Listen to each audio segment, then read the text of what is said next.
So let's take a very brief run through some of the things that we can do with the Particle Cloud API because it is pretty powerful, and I'll show you just a couple of things really quickly and then we'll talk about it more in just a minute. So to use this, to get started with the API, we can simply use a simple utility called cURL, which is available on Linux and Mac. You can get it in Windows, but this is on my Mac. So if I just type cURL, if you've never used cURL before, what it is it's a simple utility used to interact with web resources from the command line. So if I do curl google.com, you'll see if you actually go to google.com, it's a redirect. It's a 301 that says you actually want to go to www.google.com.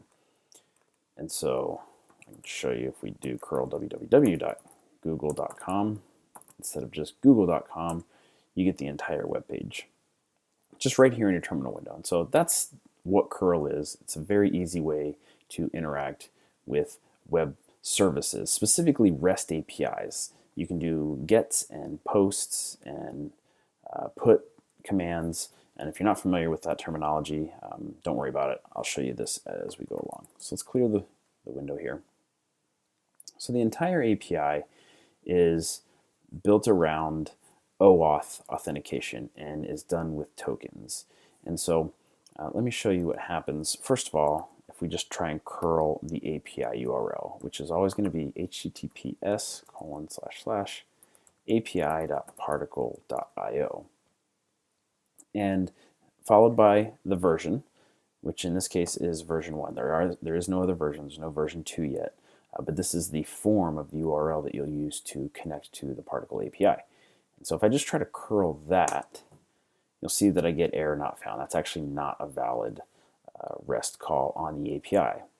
Sometimes APIs will give you something like this is the API, just a general information message, but in this case Particle didn't implement that, so you get nothing. So the simplest command that I want to start out with is just the devices. List the devices on your account. And so if I go ahead and I hit enter on devices, you'll see that I get invalid request, the access token was not found. Now this is what I was just talking about with OAuth authentication. You need a token to access the API. We can't just, Particle can't just allow anybody to query information about everybody else's devices. It needs to be secure, and they've taken that very seriously and have used, like I said, OAuth for this. And so everything that you do with the API has to be done with a token. And that token you can get from inside of your account in the build IDE. It's just one way to get that. So if we come over here, and so before I show you that really quick, the Cloud API, if you expand this out, you can see all the different things that you can do with that. It'll show you examples, and it'll even show you the examples to do in cURL. So on a lot of these, if we come back up to the top, for example, it'll show you, for example, getting a list of devices. You can use cURL, and it'll show you the commands there. So what we just tried to do was list the devices, and you can see the form for that is -version/devices, and it'll show you the example response. And so to do that, like I said, we needed to add the auth token. To get that, we come over here into the build IDE, we come into devices, sorry, not devices, settings, and your access token is right here. This is something that you don't want to show. I will go ahead and reset mine after this so nobody can mess with my account. But I'm going to copy that. If we come back over, the way we use that in cURL is we just do curl-h, which means we're going to add a header. And the name of that header is authorization. And then we do bearer space our token, just like that. Another quote. And then now we call the API as we would normally, https api.particle.io/v1 devices. And this time you'll see I get a list of all my devices. Now, the JSON, all of the responses are in JSON, and they are not formatted in what was normally called pretty format. There's no spaces and tabs to indent to make it very readable, and that's to save bytes in the response. And so what we can do is we can copy this. You can look through it. If you're familiar with JSON, you can see that we start with an array and then it has a list of objects here.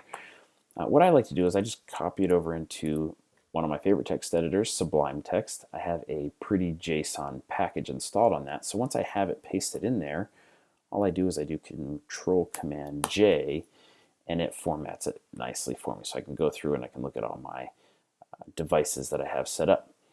Now, one thing to point out is there is some lag here in the API. So one of my first devices that you'll see here is this Fridge Eye device. It's a project I've been working on. And it shows a bunch of different information here. One of them is whether it's connected or not, currently connected. Now this says connected true, and I promise you that it is not currently plugged in. The device is not on, so it is not connected. And so I'm not sure if there's a certain amount of time that it checks and pulls this to see whether it's connected or not, but that's just something to be aware of. And so it'll show you things like last IP address, the name, the ID, platform ID tells you whether it's a Photon or a Core or other device, like maybe a Raspberry Pi. Cellular, this would be true if it were an Electron. And then status and build targets for building. So a bunch of information here. So that's pretty cool. So programmatically, you can get all of this information just by making a REST HTTP call to the API. And so let's do just one other one here. Let's grab the ID of my Fridge Eye device, copy that, and we'll come back to the terminal here, clear it out. And we'll run the same thing, devices, and then we'll just extend the URL to add our device ID. So now we don't want information about all of our devices, we just want the information about this particular device. We'll hit enter, and you'll see we get the information for just that device. So let me copy this here. We'll do the same thing. I'll pretty format it so you can get a better idea of what it looks like. A little bit more information, a lot of the same information like last IP address and name and ID and things like that. But it'll also have a list of, and you see that connected has already changed to false, so that is reading correctly. So there's a couple of things, inconsistencies there. You can see variables are null and functions are null. Now on this particular Photon, this Fridge Eye Photon, I have the Tinker firmware running. And so what I'm going to do is I'm actually going to plug it in. Just leave that here. So it's plugged in now. Okay, there we go, breathing cyan. Okay, so that means it's connected, it's running the Tinker firmware. So let's run this command one more time. And then once again, I will copy it out just to make it more readable. Okay, now you can see we have connected true. The other interesting thing here is it'll show you the list of variables and functions that have been registered in the firmware. And you can see that Tinker has several functions registered: digital read, digital write, analog read, and analog write. If we come back over and we look at the Tinker code here, we can see right here these particle function calls are what register those functions. And so when we call a digital write, it from the cloud, it calls this local Tinker digital write. And if we go down and take a look at that, there's just some simple parsing to it takes a pin like D7 and then a high or a low to send it a command, which is really cool because now from the REST API, we can actually call these functions. And so we've shown how that you start with devices, it'll list the devices, then we get more specific, we pass an ID, it gives us information about that one, and then from a specific device, we can actually call the function by doing digital write.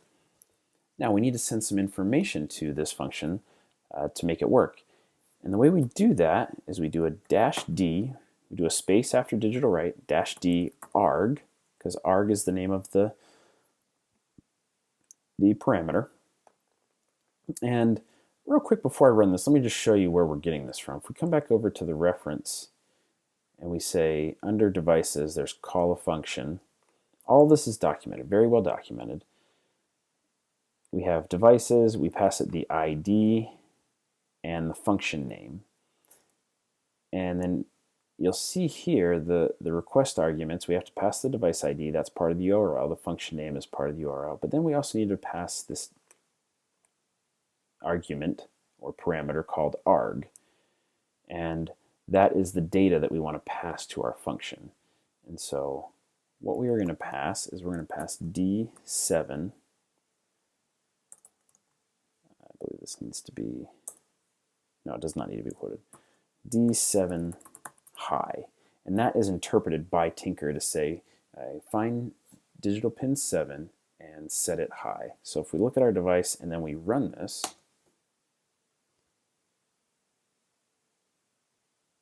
it does need to be quoted. That's my fault. Okay.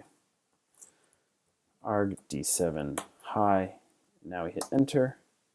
You'll see that the LED turned on here on our device, which is pretty awesome. You can run this code from anywhere, and as long as your device is connected and you have your token, you can make calls from the command line to interact with your Tinker firmware on your Photon, which is pretty cool. We just run it again. Instead of high, we'll pass low,